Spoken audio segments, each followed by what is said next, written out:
now. And I'm going to ask Miss Cosme to put up our agenda.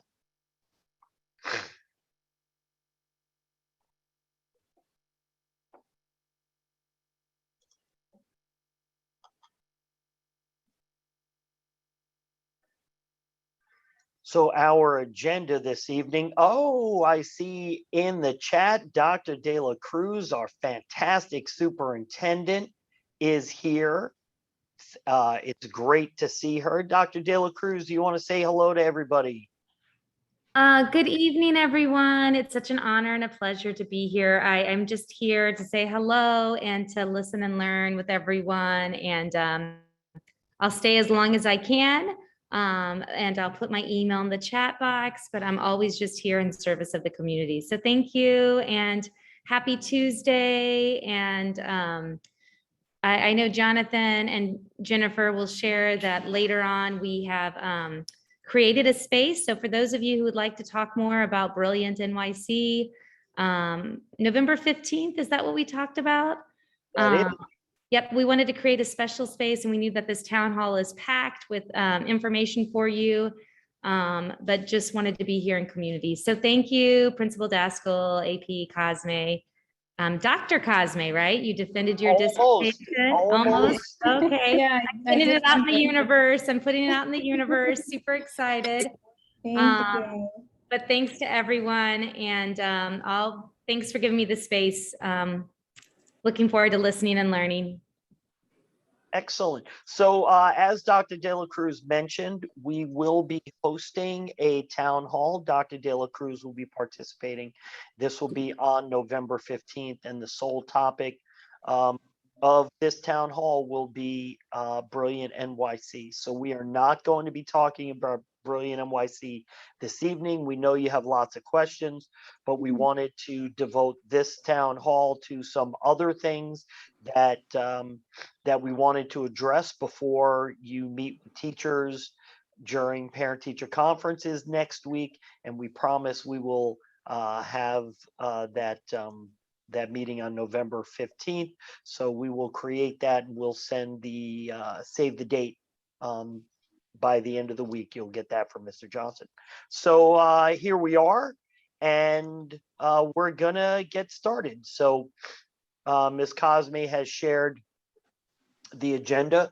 We are going to be talking about health and safety protocols. We'll be talking about the use of Google Classroom this year.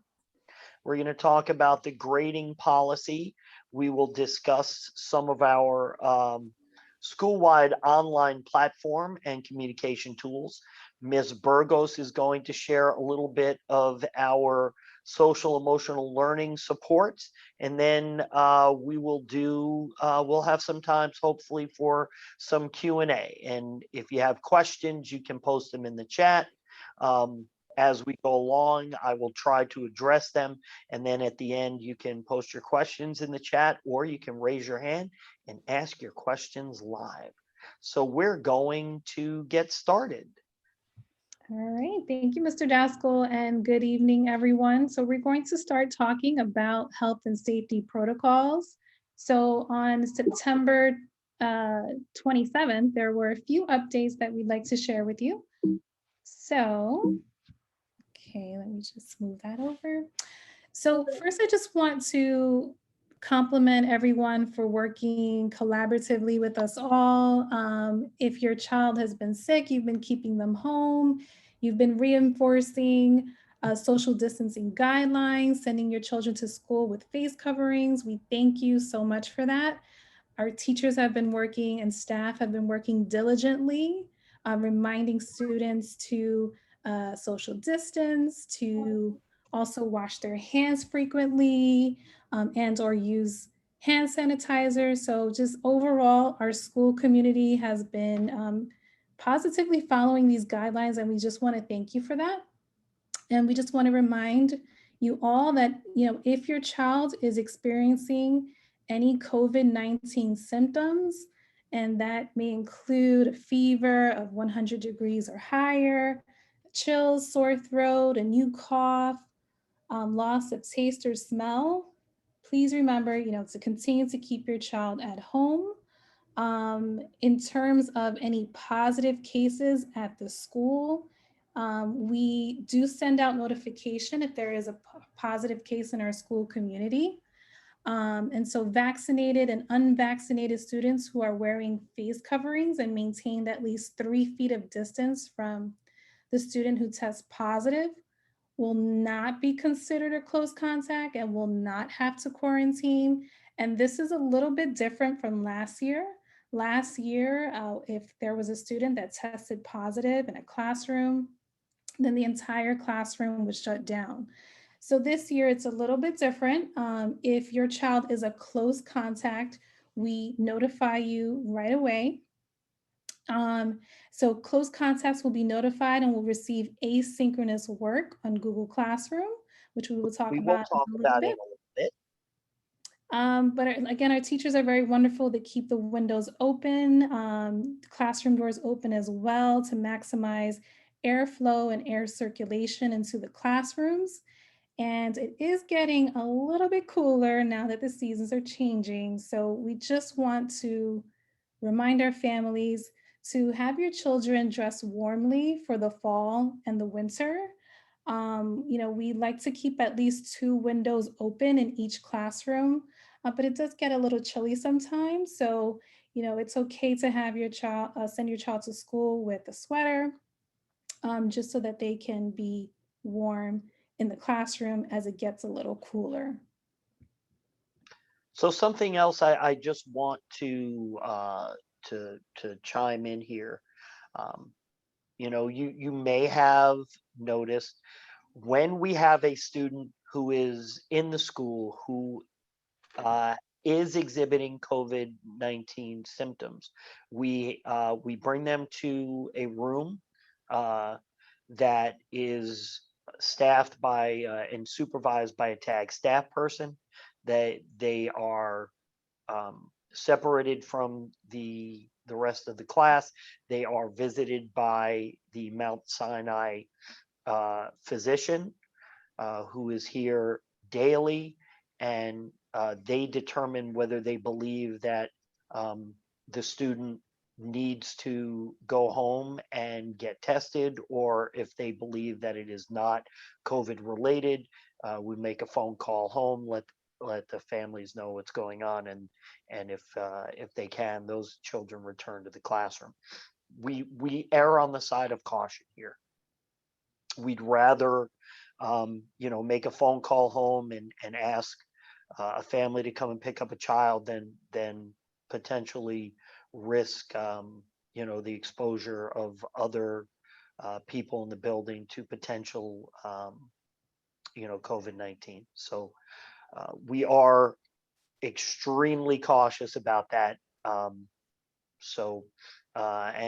if for some reason, I know that we have had a couple of positive cases, and we have had some students have to quarantine because they were close contacts. But we've tried to minimize that by the protocols that we have in place, and we've done a really good job. We know that some students have been impacted, and that's unfortunate, but we're doing the best that we can. And I also wanted to say that because again, our staff is very diligent with following these guidelines, there are moments of opportunities where exposure can happen. And that's mainly through breakfast or lunch, right? Because the masks are off. And if a positive student is seated next to other students, within 6 feet for longer than 10 minutes, then those individuals would be considered close contacts. So I just wanted to make that clear. That's how we've identified our close contacts. It's usually those moments during breakfast or lunch where we identify our close contacts. Okay, so let's move on to talking about Google Classroom. So if your child for any reason, has to quarantine because of a COVID-19 related case, then our teachers will be posting asynchronous assignments on Google Classroom for the entire time that your child has to quarantine. Unlike Google Classroom last year, Google Classroom was the main place for instruction all year round. Google Classroom this year is only related to COVID-19 for those students who have to quarantine as a student who identified as positive, was a close contact, and or is experiencing COVID-19 symptoms. If your child is absent for any other reason aside from a COVID-19 related case, don't worry, your teacher will provide any missed work and or instruction for your child upon their return to school. Now, if for some reason your child needs to be absent for longer than a day or two, any extended absences, please reach out to your classroom teacher. They are more than happy to work with you so that we can keep your children up to par with what's going on in the classroom. So there are a couple of questions in the chat that I just want to address. So regarding hand washing, we tell and have students wash their hands regularly throughout the day and use hand sanitizer as well. We will continue to reinforce that with our staff and our scholars that they should be washing their hands, especially before meals. Exposure on the bus, and we actually have not had an issue, and this is, it's kind of tricky because students get on us. There are sometimes you know go to tag that are on our buses, and we haven't had an issue so far. We do know that if we have a student who is here at tag who is exhibiting COVID symptoms, and this has happened a couple of times right before the end of the day, we do not put them on the bus, and we ask that their parents come and pick them up to minimize the risk of exposure to students who are on the bus.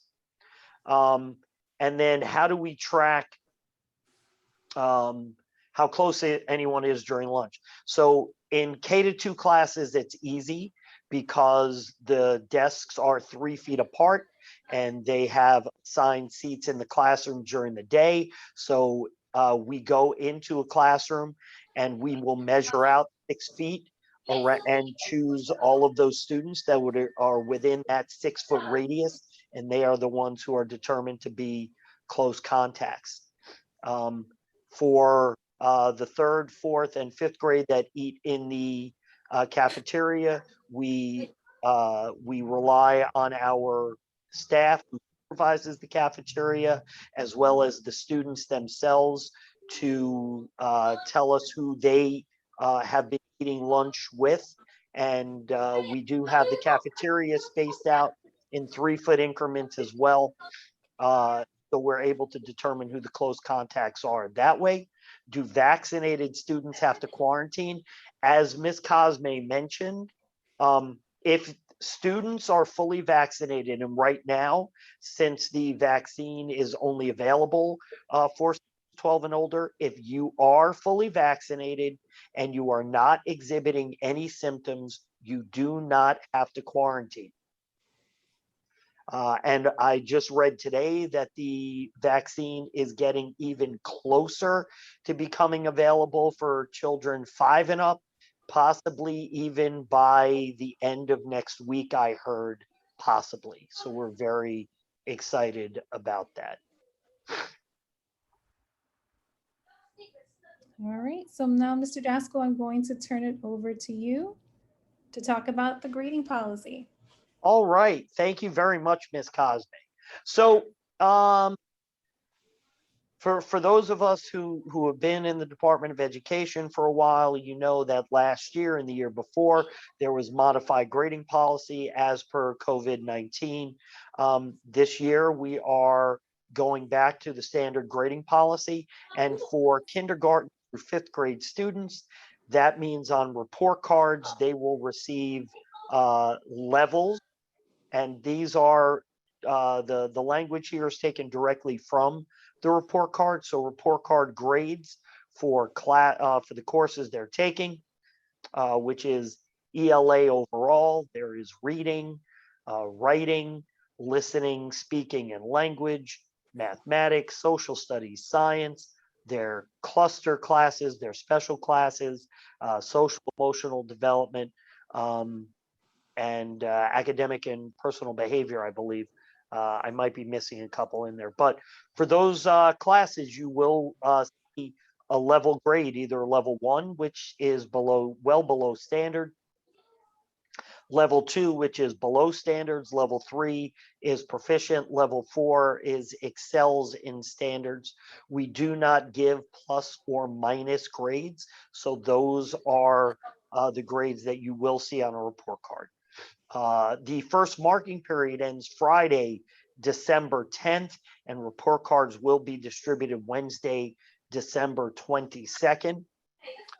Teachers communicate students' progress via assessment folders and or updates on Jupiter Ed.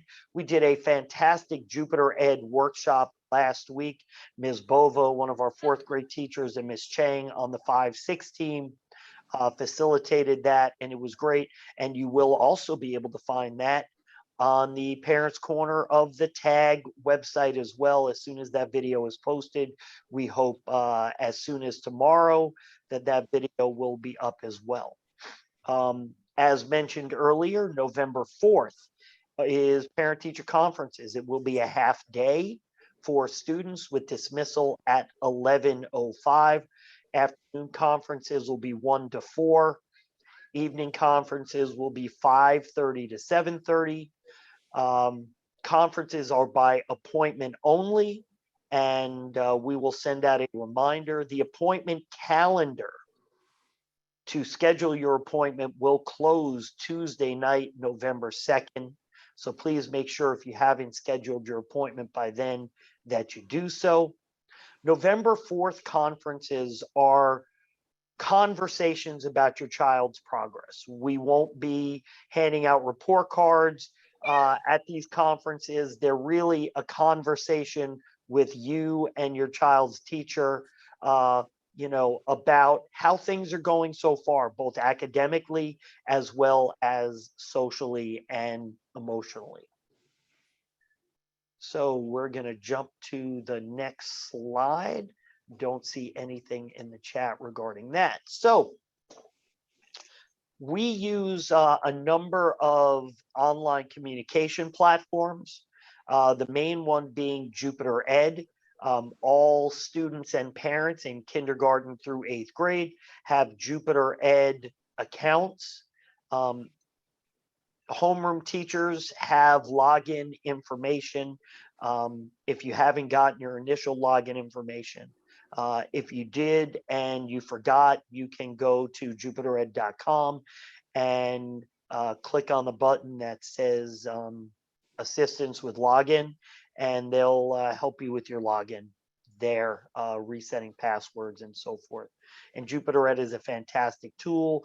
Mr. Johnson uses it. I use it to send out mass communications. Teachers use it to post assignments and post grades.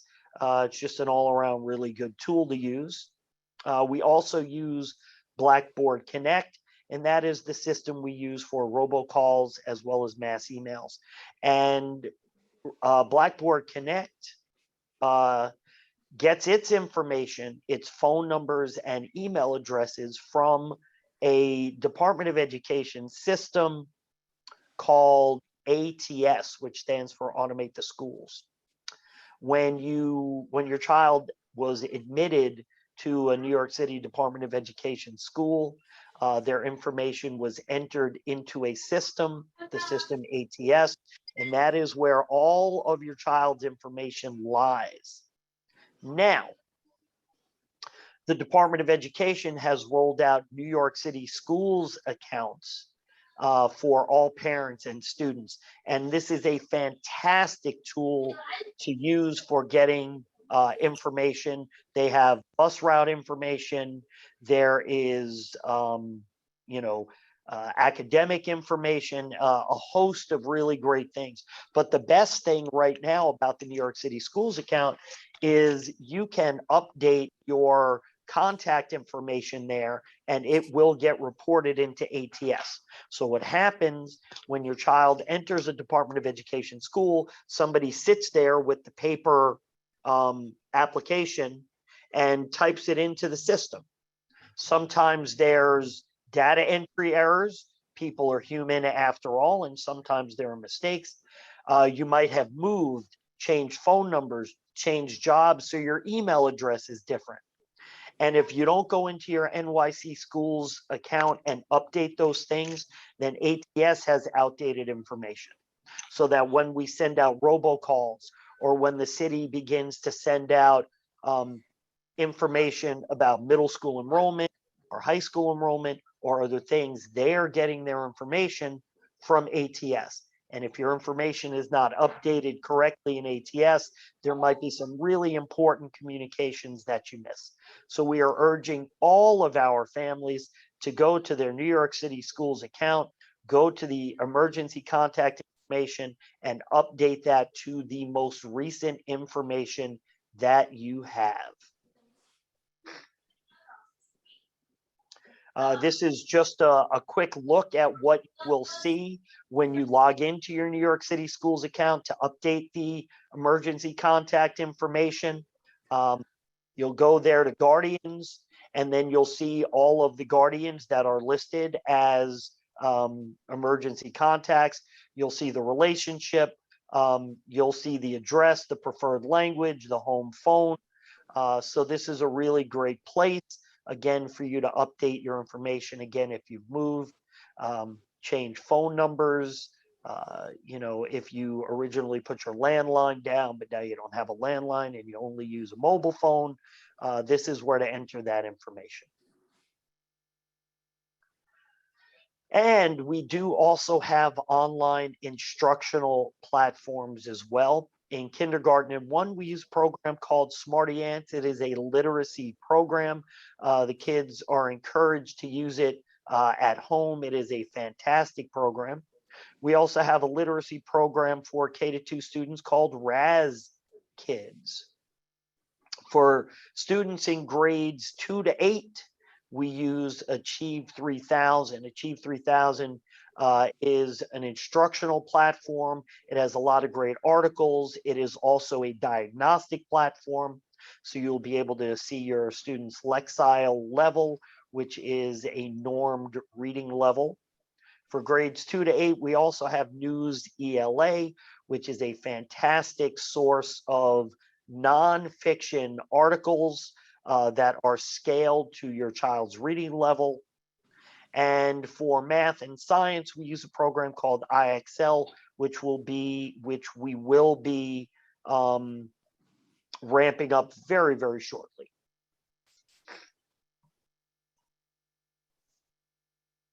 And this year, the New York City Department of Education has encouraged universal screeners. So this is a diagnostic tool that all New York City public school students are using. Here at TAG, all schools were given the choice of which screeners to use. And for kindergarten through second grade, we are using a screener called Acadians. You might have heard your child come home and talk about a little diagnostic that was done in kindergarten through second grade. It was done one-on-one with the individual teachers, and these screeners are used to see exactly what the strengths and the areas that the teachers can work on to help improve students in their academic readiness in both reading and in math. We also have screeners for our 3rd through 8th graders, and that is iReady. And this is an online diagnostic that students have been working in for the last couple of weeks to complete their diagnostics. In addition to that, we also have New York City performance tasks that we are using for grades K-2, and those have been administered this week, and I think they're almost done with them. And those are in both ELA and math.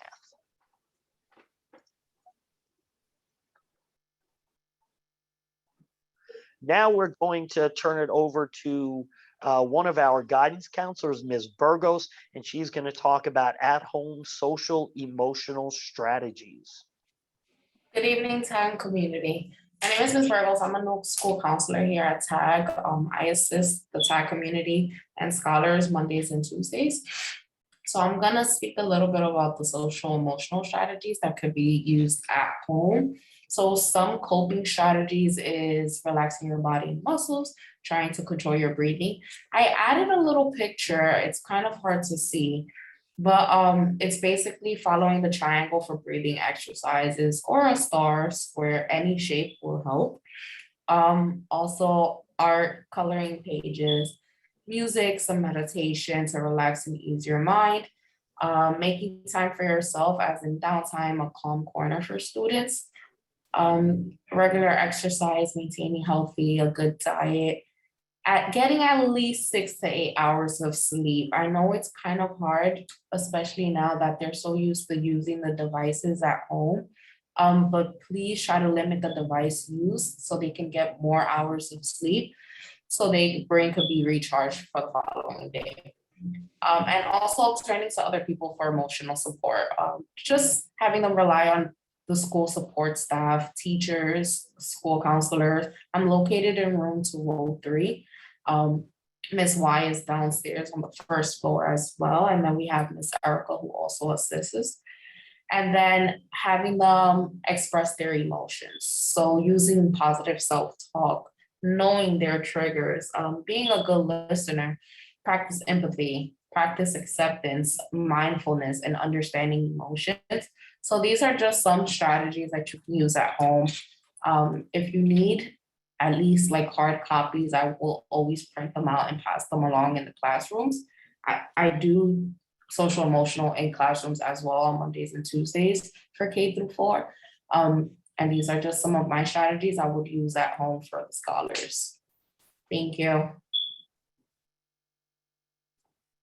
So in addition to Ms. Burgos, we have Ms. Y who is here. We have Ms. Erica, who is fantastic. She's returning to TAG this year. For those of you that are experienced TAG parents, you know who Ms. Erica is, and she is an amazing, amazing person, and we're lucky to have her back in our social emotional team. We've gone through our agenda and we'll have some time to answer some questions. So there are a couple questions in the chat. If you're having trouble making an appointment with your child's teacher, and we should, we created the booking calendars to have more than enough space for every classroom. So if a calendar is full, there's a glitch there. So please reach out to Mr. Johnson and we'll help you get that scheduled. Login information, Miss Mattias asks about, could you do me a favor, just put something in the chat and be a little more specific which which platform you need login information for, and we'll let you know. Creation code for your NYC Schools account. Mr. Johnson is the person to reach out to there. Please send an email to Mr. Johnson if you need your creation code for your New York City Schools account. That's one of the things that he does. Mr. Johnson is our fantastic parent coordinator. He's got lots of answers to lots of questions, so reach out to him. All right, so if you have questions that you would like to ask, you can put them in the chat, or you can use the hand raise feature and just raise your digital hand and we'll call on people. You can unmute yourself and ask your question when you're called on. I see we have a hand up and I believe it's Luigi. Luigi, you got a question? Yes, actually, my wife can ask. Hey, how you doing? How are you? All right, go ahead, ask your question. But this is actually COVID related. I've been Okay, getting now I can hear you. Sorry, go ahead. All right. So it's about COVID related. I've been getting notifications via email, like almost daily. Is it the same cases or it's all Yes. different cases? So the situation room I've noticed, and that's a really great question. The situation room has now begun to send out daily reports to school communities. So you will notice that on those reports right now, it says there is one active case. That is the same case. If there were to be another case, then you would see a 2 there. Now, what will happen is once this active case, when the person who has tested positive returns to school, that number will go to 0. And then if there is another case, you'll see that 1. So that's how they're tracking it. And that is a brand new thing. We've just started to see that. I believe they started sending that out beginning last week. Yeah, because that caused Yeah. some confusion. Yeah, I Well, can understand. We didn't know that they were going to begin sending that report out. So I didn't know that parents were getting it. I know I've been getting it. So it's good to know that you all have too, but that's what it means. Okay, because my daughter's going through this anxiety issues right now, and she's in 4th grade. Apparently today they had a lunch with middle schoolers, and she is so anxious, and she doesn't even want to go to school right now because she's not vaccinated. She can't be vaccinated, and she's been basically petrified to go to school, not to catch the virus, and I don't know what to do with it. So, let me just explain that because of the weather today, because of the heavy rains this morning, the yard was, full of puddles. Also, it's fall. There were a lot of wet leaves. We thought it was safest to have an indoor lunch today. So, in the cafeteria, so what we had was we had the 3rd and the 4th grade students in the cafeteria. The 5th grade students were eating up in their classrooms, and any middle school student who wanted to eat lunch could come up to the cafeteria, but they were sitting at their own tables. They weren't sitting with the 3rd and 4th graders at their tables. They were in the cafeteria, and they were just Actually, from what our daughter said, they were mixed up. They actually came up to their table, sat down and ate with them. Well, I was supervising a 5th grade class, so I'll speak to Miss Erica about that. She was down in the cafeteria, and we'll make sure that that we keep, if we are to have an indoor lunch, and it's going to happen at some point. Once the weather starts getting really cold and we can't go out, or we have some more rain or even snow. But thank you for that. And we'll make sure that we put protocols in place where that doesn't happen. A lot of our middle school students are vaccinated. They are super, super cautious as well. All right, one last thing. Could the other classes have the option to have lunch in the classroom if they brought their own lunch? So what do you mean? The So- 4th grader, Yeah. the kids who are not vaccinated, instead of eating in cafeteria, can they just eat in the classroom if they bring their lunch? No. And the reason is we do not have adequate supervision. So if students were to eat in the classrooms, you need to have one adult in the classroom with each of the classes. And we just do not have enough staff to provide supervision outside for recess, supervision in the cafeteria, supervision in all the classes. So you've got 3 3rd grade classes, 2 4th grade classes, 3 5th grade classes. We're utilizing all of our school aides, our other support staff, and unfortunately, we just don't have the ability to do that. But just so you know, like even in the classes, the students are spaced 3 feet apart. They're spaced 3 feet apart in the cafeteria. I honestly think that the cafeteria is a slightly safer space because of the way we've configured the tables, the way we've configured the seating. It's a much bigger space, so there's more air circulation. But I understand your concerns. But we do the best we can in those situations to, again, make sure that any potential exposure is minimal. As you can see, really, we've been in school for over a month. We've had among students, I think, 4 positive cases in a month amongst close to 550 students. It really has been a very small percentage, and I certainly understand the anxiety, and hopefully with the Pfizer vaccine being cleared for children 5 and above, we certainly hope that more of our students can be vaccinated if that's what their parents wish, and it's just going to make the entire school community safer, and we get closer to returning back to normal. Thanks. Thanks. You are so welcome. Thanks for asking that great question. I see John Lee has got his hand up and has a question. So go ahead, Mr. Lee.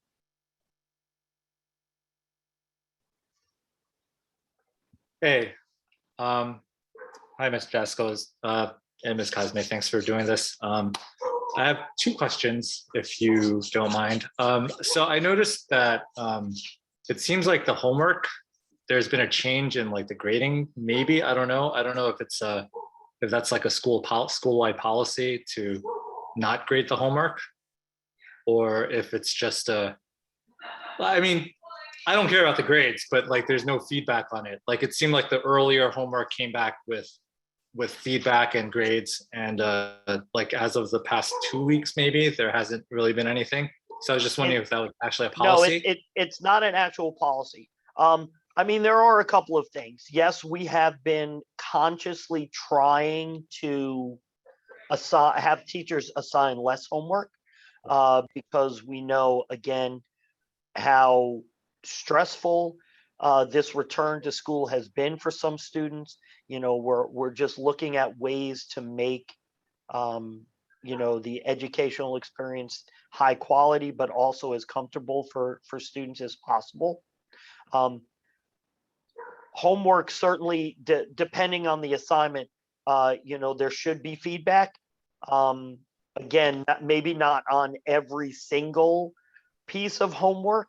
And again, if you do me a favor, send me an email and, let me know what, the teacher, what classes. We'll have a talk with the grade team and we'll find out what's going on. Okay, yeah, it just seemed like a hard break. So I was just wondering if there was something like official going on or something. No, not official. Okay. And actually it's nice that there's not so much homework. So, although I'm sure different families disagree with that. And my other question was just about Acadians. Is that a new thing? And Yes. will we get I guess, what's the background on it? And Okay. Will we get That's also a good results or question. whatever? That is a very good question. The universal screeners for all DOE students is brand new this year. Acadians was one of the options, and it is specifically an early childhood option, right? So the screeners are administered 3 times a year. They're administered at the beginning of the year, the middle of the year, and the end of the year. And they're specifically designed to track progress. The data that the teachers get is supposed to inform their instruction so that they have very specific learning targets that they're working on with the students. We will do it again in January, I believe, and then again in May. And from there, we should be able to track growth across that. And obviously, if you've got a kindergarten child, you'll be able to see that from K to 1 to 2, because it's going to be the same screener, hopefully carrying over from year to year.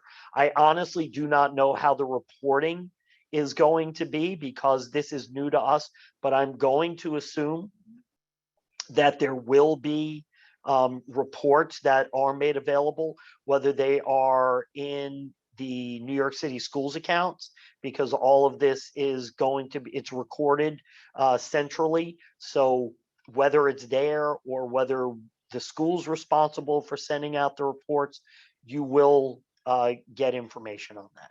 And it's also likely, I know for iReady and some of the students who've been working in Achieve 3000, that you know, when you have your parent teacher conferences, teachers are going to be able to talk about what they've seen in the screeners as well. So I know for Acadians, you know, the reporting, the teachers have done the assessments. The reading is online, the math is done and entered manually. So we're not going to have like a report on that for a little bit. iReady, because it's a completely online thing, we will have the data, but again, I don't know when it's supposed to be reported.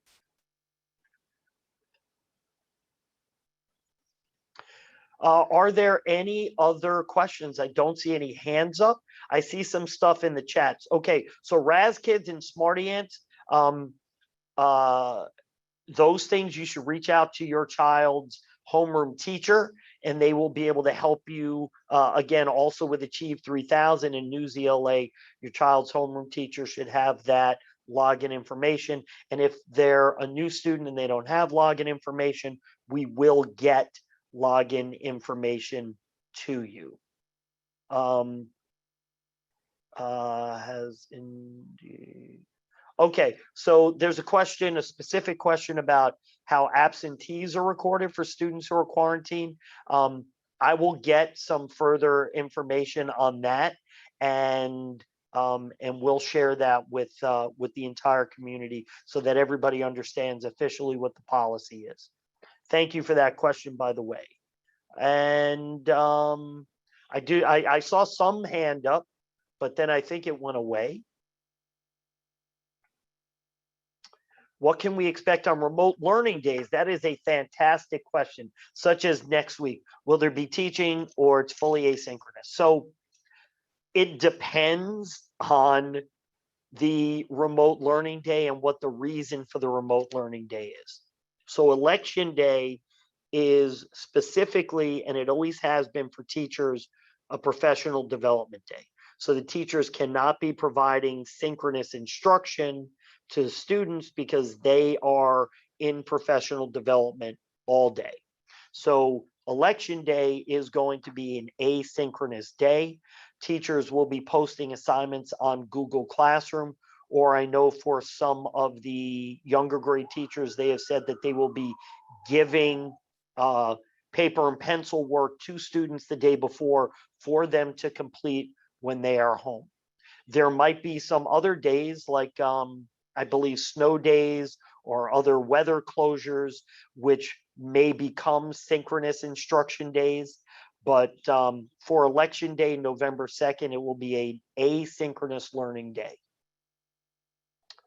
So that was a great question. Thank you. There's a question up there about what to do if cluster teacher is already fully booked. So unfortunately, because our cluster teachers see close to, you know, some cluster teachers like Mr. Breezy, she sees every single student in the school. So is it possible that her calendar is booked up? Yes, it is. However, because we do have our afternoon office hours, if you don't get an appointment with a cluster teacher that you really want to see, reach out to them. You can reach them through Jupiter, send them a message, let them know you'd like to schedule something. It will have to be at an alternate date and time, but we will try to accommodate you. Great question right there. Can you post the recording of the meeting? Absolutely. It is going to be posted at tagscholars.com in the parent corner. Hopefully it will be up by tomorrow. The parent corner is password protected. The password is tagparent21, all lowercase. If you haven't been there, you should go. There's going to be a lot more things posted there in the future. I saw that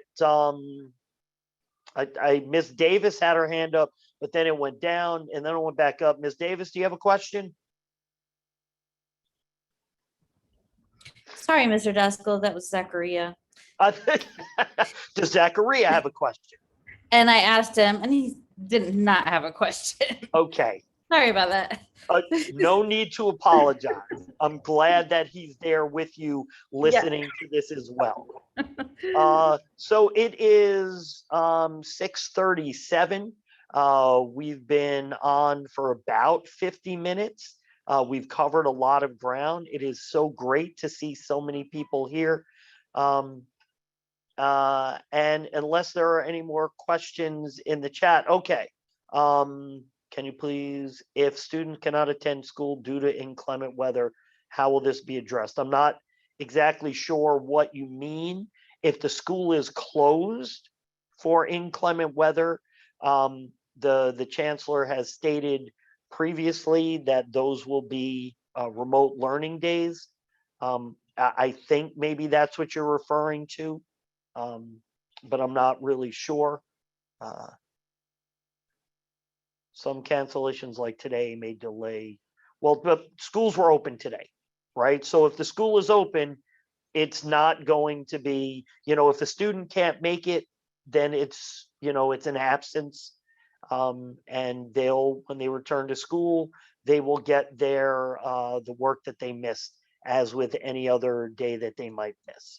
We have one more question. Go right ahead. I see you, Louis. Yeah. All Go right. ahead. I think I understand what you meant. Like, for example, people are from different boroughs. I come from Staten Island. We this morning almost drowned in a big puddle. So if that happens, it's not because us. It's because the weather. But it's still considered as absent. I will get clarification on that from our attendance team Right. to determine that. Because honestly, Staten Island was really it's a bad. great question. And I don't know what the answer to that question is specifically. I know, listen, if it's a school day and school is open, then it's traditionally just a regular attendance day. I don't know how they account for out of borough people being unable to travel, because of a road closure, weather. So that's a great question, and we'll get the Because answer. even some of the public transit lines were closed down. Yeah, today. yeah, I know. This morning was a mess. It was an Yeah, absolute. we almost got into a huge puddle, and it would have been bad. Yeah. All right. Thank you. You are welcome. It was so great to see you all. If there's a question, I know this happens to me all the time. As soon as I end the meeting, you'll think of 10 questions that you wanted to ask but forgot to ask, and that's okay. You can always reach out to Mr. Johnson. He is a wealth of information, and if he doesn't know where to get or what the answer is, he knows who to go to get the answer. It was so wonderful to see so many families here today. Hopefully we might see some of you tomorrow in the 5 to 7 town hall if you have children in that grade band. I want to thank all the staff who was here.